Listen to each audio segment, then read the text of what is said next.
शंकर पादयोः अर्पिता तेन देवेश प्रीयतां मे सदाशिवः तव तत्त्वं न जानामि कीदृशोऽसि महेश्वर यादृशोऽसि महादेव तादृशाय नमो नमः यादृशोऽसि महादेव तादृशाय नमो नमः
लगाए शंकर वेश बड़ा अड़भंगा है तन में भस्म लगाए शंकर वेश बड़ा अड़भंगा है माथे पर चंद्रमा विराज जटा में सोहे गंगा रे जटा में सोहे गंगा रे खोल दिया है नयन तीसरा खोल दिया है नयन तीसरा कामदेव को जगावे रे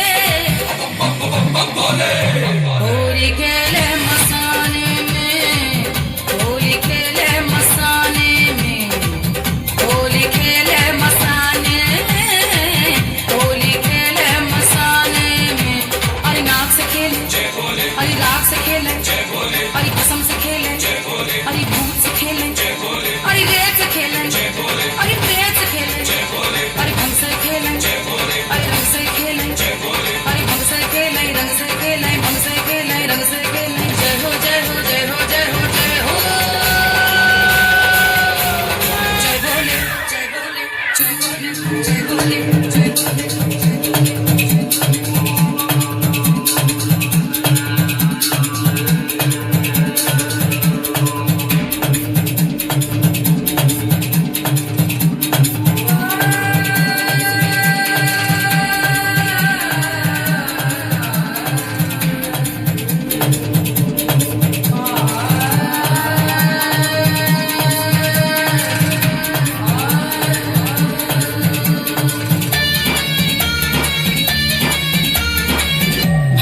पीवे भोला शंकर धतूरा तोरे खावे रे भंगिया पीवे भोला शंकर धतूरा तोरे खावे रे 64 योगिनी नाचे घूमे डम डम डम